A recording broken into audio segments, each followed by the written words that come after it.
Hello friends, what's up? So let us continue international economic policy. This is the seventh video, and in this video we are going to continue about the World Trade Organization, okay, WTO. In the previous video we have already studied how WTO was formed in 1995. Okay, so original agreement GATT, which was an agreement of an outcome of the Bretton Woods conference. So almost after 50 years, it got changed into WTO. So we have already seen how WTO was formed in 1995, and new topics were included into the agreement, and new topics such as trade in services, then intellectual property, dispute resolution, etc., etc. All those things were added, and that is how the WTO, a comprehensive treaty, was signed. It was a kind of treaty agreement between the countries. We have already also seen the leadership and structure of WTO. So we know that the highest decision making body in WTO is the Ministerial Conference, which is known as MC, and it meets every 2 years, right? So it is a kind of legislature for WTO, which makes rules and laws and bylaws and policies, all right? And it has membership of all the member countries. It meets every 2 years, and so in this particular video we are going to see what were the different ministerial conferences over the years, like not all of them but the important ones, and which are important even today. So those we are going to see, okay, so that you have a very good background of how the WTO is working, what were the different issues that have been discussed in the ministerial conferences over the years. So let us start. So ministerial conferences over the years, we can see that the first ministerial conference, which was known as the inaugural ministerial conference, which was held in Singapore in 1995. Okay, so inaugural meaning it was the first one. The first ministerial conference sat in the 1995 itself in Singapore, and it discussed issues on agricultural subsidies. Okay, so new sensitive issues like trade in agriculture and textiles, those were also included as a part of WTO agreements. So the very first ministerial conference, it started discussion on the agricultural subsidies. Now what are agricultural subsidies? See, agricultural subsidies meaning the subsidies which are given to farmers, okay, for agricultural production. For example, subsidies such as fertilizer subsidies, fertilizers, then pesticides, then electricity, okay, seeds. These are the input subsidies which are given to the farmers. Then there are some kind of output subsidies also, kind of minimum support price, MSP, and so many different things. So farmers are given a lot of different kind of subsidies, and because of these subsidies, what happens is the actual cost of production does not reflect the market cost of production. Market cost of production meaning the cost of production of agricultural commodities in the absence of these subsidies. Okay, if these subsidies were not there, then the cost of production for farmers would be higher, right? And if the MSP was not there, then maybe market prices would be lower than the MSP. So basically whenever any kind of subsidies or any kind of taxes are included in any economic system, it distorts the free market, right? It distorts the free market. It is known as distortion. So because of the free market distortion, what happens, the trade also gets distorted. Okay, so for example, like I'll just give you a very simple example. For example, if a farmer was able to produce say wheat, and the cost of production in the absence of subsidies was say 500 rupees per quintal of wheat, okay, in the absence of subsidies. Now because of these subsidies, the cost of production, actual cost of production in the presence of these subsidies would be say only 250 rupees, because the other things are being taken care of by the subsidies. So see, now the cost of production is low here, so the farmers now can sell this product, it can manufacture more because the cost of production is less. So more production is happening, more trade can happen, and this market price is getting distorted. Okay, and because of this, now see what is happening, the Indian wheat, which is now being produced at only 250 rupees, is now internationally competitive also, right? Because the farmers now can sell it at 300 rupees also in the market by taking a 50 rupees profit. If it was produced at 500 rupees per quintal, it can never sell at 300 rupees. But now it can sell at 300 rupees, and it can sell in the international market also. So basically what is happening here, the wheat produced by the Indian farmers are getting international competitiveness, right? It is internationally competitive, meaning it can be sold in the international market at a cheaper price. So because of this, what is happening, other countries are complaining that, see, that the Indians are giving so much of subsidies, and because of this, their wheat production or their any agricultural production is is getting at a lower price, at a cheaper price, and because of that, they are able to do agricultural trade. So this is not just about India, but all the developed countries also, they give a lot of agricultural subsidies, especially the USA, America, and the European countries. Okay, they give a lot of subsidies to their farmers, and because of that, what happens, already these countries are industrialized countries, these are developed countries, they have a lot of industrial production also, manufacturing, service sector, different production also they have. But in agriculture sector also, what they are doing, they are giving subsidies, and they are making their agricultural products also very competitive. So what is happening, like, see, already the developing countries, the poor countries, they don't have any industries, they don't have any competitive edge when it comes to the manufactured goods, manufactured products. The only commodities that they can sell in the international market is the agricultural commodities. But now, because the US and Europe, these countries are giving agricultural subsidies to their farmers, these poor countries are not able to sell their agricultural commodities also, because their agricultural commodities are not internationally competitive because of the subsidies given by these rich countries. So since one of the reasons, one of the objectives of WTO was also to bring the least developed countries, the poor countries, the developing countries, make them a player in the international trade, and the comparative advantage that these countries have will be in agricultural products. So we wanted them to be part of the world trade, so we wanted to give them a competitive edge in the in the agricultural commodities. And therefore, discussion started happening that how these US and Europe and these developed countries should reduce their subsidies, right? And that was included in the agreement on agriculture, AOA, which was a part of which was one of the agreements in WTO. So discussion started happening on agricultural subsidies. Basically, this is the background that I have given to you, okay, all this background.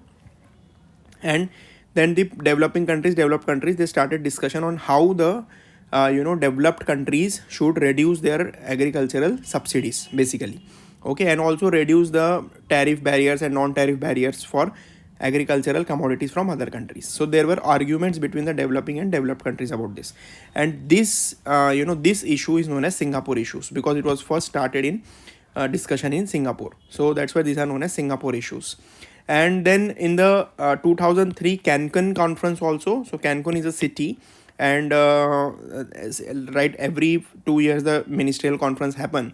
So the 5th ministerial conference happened in 2003, right? And these issues were discussed in the Cancun conference also. Okay, before this 5th Cancun conference of 2003, Doha conference is an important conference that I wanted to tell you. It was in 2001. It was the 4th ministerial conference, and some important things happened in the Doha ministerial conference. The first one was that the China entered into WTO. Okay, so the ministerial conference approved China's entry into WTO. Before this, China was not part of WTO. It got entered in 2001. Then Doha development round was launched. See, round meaning negotiations. Okay, I have already explained to you rounds meaning negotiations. So there is some agenda, and on this agenda negotiations will start happening, and it will continue to go on until and unless we reach some agreement. We reach some agreement by consensus. So that is how the rounds happen. And you will be surprised to know that this 2001 Doha round is still going on. Okay, we have not yet concluded the Doha development round. It is still going on. Negotiations are happening because countries are not agreeing to each other. They are not reaching a consensus. It continued in 6th ministerial conference, Hong Kong also, right? And the main agenda that was to be discussed was, it was on agreement on phasing out the agricultural export subsidies, which I have already told you, which is a part of Singapore issues, okay, SG issues. So how to phase out the agricultural export subsidies, that was the main agenda of this particular development round. It focused on assisting developing countries in trade. As I have told you, because developing countries have a competitive edge in agricultural commodities. So how we can support assist these developing countries in trade by by slashing the agricultural export subsidies. And Doha round is still going on. Okay, it is still going on. It has not been concluded yet. And India has a very important role here to play. This also you should note, because India is a kind of representative of the developing world. Okay, so we represent the developing world, and India is a leader of developing world. So basically, India is a very important player when it comes to discussion on this. So basically, how to assist the developing countries? By slashing barriers and subsidies in farming by the European countries and the USA, especially these two countries, basically the rich countries. And the progress stalled meaning the rounds, the progress of the round, the Doha round is stalled, meaning it got stopped. It is not happening. There is no progress because of the differences between the developed and developing countries on issues such as industrial tariff and non-tariff barriers to trade. Okay, so basically these developed and developing countries, they have some different opinions about how these non-tariff barriers to trade are resulting into reduction of trade competitiveness of the developing countries, poor countries. Okay, because see, these rich countries like USA, EU, European countries, they are very smart.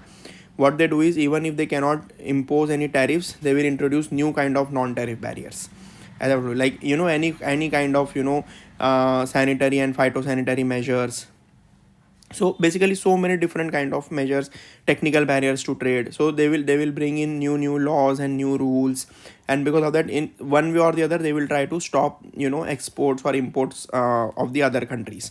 Okay, so basically so there are some issues there, and countries are discussing on that, particularly against the US and EU over their maintenance of agricultural subsidies. So US and EU, again, they will then very innovatively, creatively, they will give some kind of agricultural subsidies to their farmers. So these developing countries are understanding that, they are realizing that they are smartly doing it. So there are some issues, and they are trying to discuss over that. And US is a very big player in all this, because US is one of the largest producers also, and one of the largest exporters of the agricultural commodities also, right? So that's why US has a very strong vested interest when it comes to negotiations on agricultural subsidies. Then another important ministerial conference held in Bali. So Bali is in Indonesia. Most of us know about it. So Bali Ministerial Conference of 2013, in that it addressed some different issues, such as addressing the bureaucratic barriers to commerce. Bureaucratic barriers meaning all this officers and customs and rate tapeism that is there. So it addressed that we should reduce the bureaucratic barriers to trade. The clearance time should be more, the clearance time should be reduced.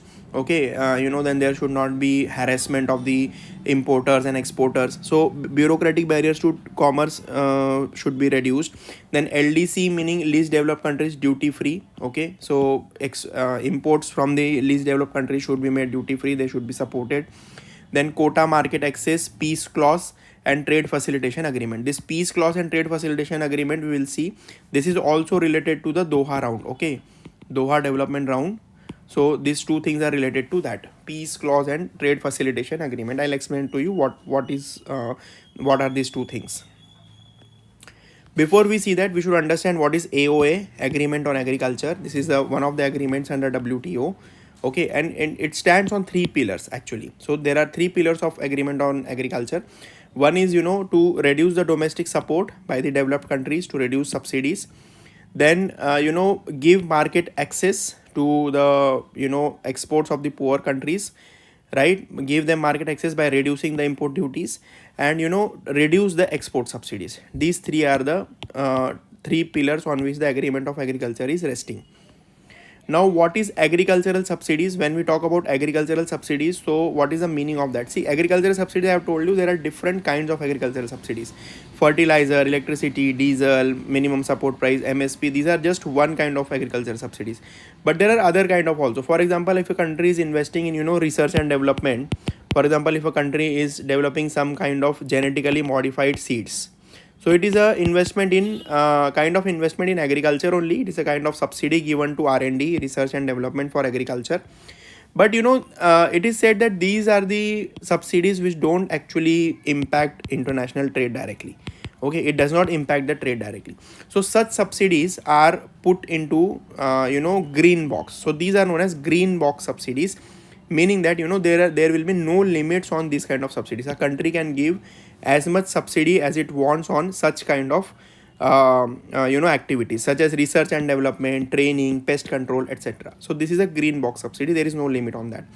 Then the second one is the amber box subsidy. Okay, amber is a color. Okay, amber is a color like yellow, orange color is known as amber color. Okay, yellow to orange color. So in the signal, in the traffic signal, there are three colors, right? Red, green and amber. So that color is known as amber color. So that is put in the amber box. So in amber box, this our traditional subsidies like fertilizer, electricity, diesel, MSP, these are put. And this is the main point of contention. This is where the negotiations are happening actually about the amber box subsidy. And then there is a third kind of subsidy, which is the blue box subsidy. In the blue box, basically these are the subsidies which are the production limiting subsidies. For example, in some of the countries, in order to incentivize farmers to diversify their crops. For example, in India also, government gives subsidies to produce millets, right? To produce millets or to produce vegetables, horticulture. Okay, and reduce the area of production on the traditional crops such as paddy or wheat, because the government wants to diversify the production or the land use pattern in that particular area. So basically what is happening, such subsidies are known as production limiting subsidies, because now the government is giving subsidies to limit production of wheat and paddy, the traditional crops, and it wants to encourage the production of other crops. So these are known as blue block subsidies, and on such subsidies also there is no limits. Okay, so government a country can give as much subsidy as it wants in the blue box.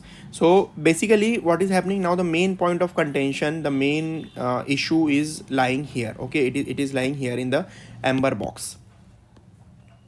So let us see amber box. So in amber box subsidies, what was decided in the agreement on agriculture, AOA, what was decided about the amber box subsidy. So it was decided that we will consider the production level of 1986-87. See, remember that the Uruguay round of GATT negotiation, it actually started sometime around this time only, right? Around 1984, 85, 86 only. And what happened, that what these people at that time, they decided that we will consider the level of production of 1986-87, production of agricultural commodities. For example, production of India producing wheat. Okay, so what was the total wheat production of India in 1986-87? Say it was 5 lakh metric ton. Okay, I'm just giving you an example. And say USA in 1986-87, the wheat production of USA was say 50 lakh metric ton.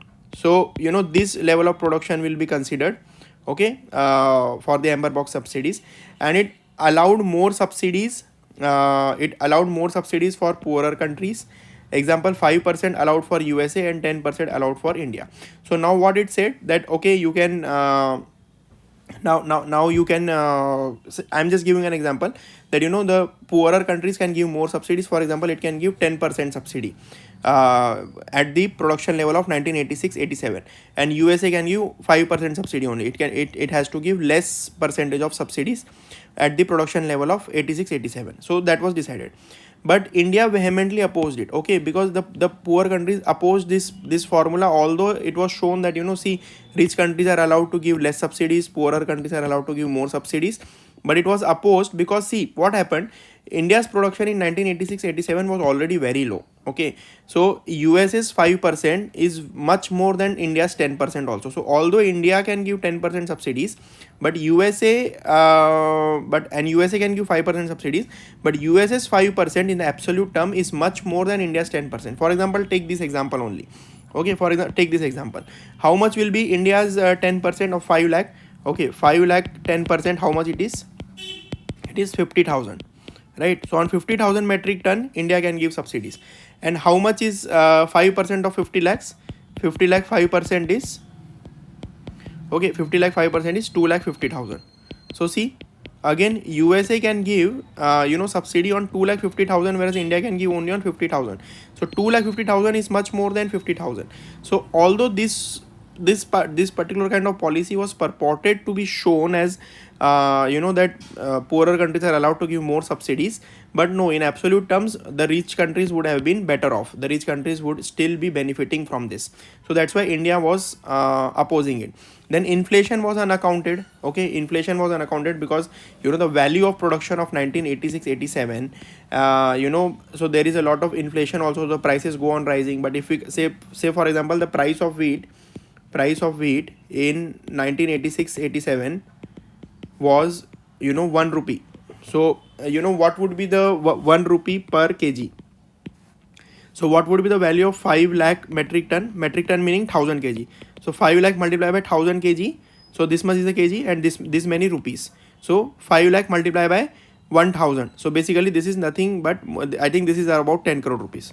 So India can give about 10 crore rupees. But if you consider the inflation, over the years the price of wheat has increased from 1 rupee to say 15 rupees today. It has increased because of the inflation. The prices have increased from 1 rupee to 15 rupee. But still we can give only 10 crore rupees as subsidy, which is very very minuscule, which is negligible when it comes. So inflation was unaccounted. And food security for poor, this was also one of the concerns, because the government cannot slash the MSP and the PDS formula, the PDS policy in India, because we have to secure the food security for the poor people in our country. So the government has to procure the food at MSP in order to support the farmers, and also sell the commodities, agricultural commodities like rice, wheat, etc. at a very very subsidized rate, such as 1 rupee, 2 rupees, etc., because of food security. And also income support to farmers was also, because our farmers are poor people, so they need to have the MSP. So these were the main point of contentions for India. So the Doha round still remains uncertain, because see, this India on one hand and USA on the other hand, they are not actually listening to each other, and they are not able to come to a particular agreement. So therefore a peace clause was signed. As I have told you here, see, I have explained to you that peace clause was one of the thing in Bali Ministerial Conference. So what was the peace clause? The peace clause, peace means what? Peace means shanti. Okay, peace means shanti. So basically, since there was the Doha round was uncertain, nobody was talking to each other, nobody was agreeing to each other, कोई किसी की बात सुन नहीं रहा था. So peace clause was signed, and countries were complaining about each other continuously. There was a lot of lot of disputes coming. USA was complaining against India, India was complaining against USA, etc. So a peace clause was signed. And what was the peace clause in Bali Ministerial Conference of 2013? That WTO won't hear any cases for 4 years. Okay, don't complain about each other. WTO will not hear any cases. Okay, whatever is happening, let it happen until the discussions get over. 4 years meaning up to 2017, and we will come to a permanent solution by 2017. That was decided कि हम 4 साल में कोई ना कोई solution निकाल लेंगे. Okay, let us see what happened in 2017 also. We'll see that. And subsidies only for food security, public stock holding, that was allowed for countries such as India. Subsidies for food security was allowed, and that too for programs in force before 2013. So for example, if India introduces some new scheme after 2013, it won't be able to give any food security subsidy. So all the programs which are before 2013, such as National Food Security Act, NFSA, etc., Antyodaya Yojana and all those things. So government can give subsidies for food security under these schemes only. Any new schemes introduced after 2013, you will not be able to give any subsidies. Now see, in 2017, what happened then? In 2017, the Buenos Aires conference happened. And this was again a ministerial conference of 2017. And it was decided that in Buenos Aires, we will come to some solution. But unfortunately, it did not happen. We did not arrive at a permanent solution. See, now here, see what India wanted from the Buenos Aires conference. We wanted that a permanent solution for food security should come. We wanted a permanent solution. We don't want any khich. We don't want, complaints again and again. So we wanted a permanent solution. Then we also wanted to stop entry of new issues such as investment facilitation, e-commerce, MSMEs, etc. See, again, these rich countries, America and all, what they do now, they are very smart countries. So in order to divert the attention from the agriculture subsidies, from the issues which are important for India and developing countries, they will try to divert the attention to other unimportant issues such as investment facilitation, e-commerce, MSMEs. But India said no, we want to first discuss on agricultural subsidies, and after that we will talk about all these other first world problems. We don't want to talk about anything else. And also India wanted to safeguard WTO. See, because Doha round for last 20 years nothing is happening, so WTO meaning got lost. There was no meaning to WTO because nobody was listening to each other. But India wanted to safeguard WTO and multilateralism, okay, and it did not want one country to dominate the entire world, that is USA. So it wanted to safeguard the multilateralism, that everybody should be made a part of the agreement. So what we got, okay, what we achieved from the Buenos Aires conference, although we could not reach at the permanent solution, but we got that the peace clause will not be diluted. Okay, so peace clause will still be continued. There was no dilution of peace clause. Then no fast tracking of e-commerce talks, no commitment to curb fisheries subsidies, etc. So again, e-commerce talks, etc. All this India got success, that okay, these talks, these topics will not be discussed. So there was no fast tracking of that. And new issues such as gender and trade not taken forward. So again, America was trying to introduce a new agenda, that was gender. So that women should also be made part of international trade. They should be given equal opportunities, etc., etc. So those issues, again, we got succeeded in not taking them forward. We told that these are important issues, but first let us discuss about the agriculture. So these were some of the important things, but we still need to push about permanent solution for food subsidy. Okay, there is no yet permanent solution. Nothing is internationally approved or agreed upon by as to how much food subsidy India can give. So we will continue this discussion. I hope you have understood what is happening here. Okay, what is the main point of contention among the developing countries and the developed country. We'll continue it in the next lecture. Thank you.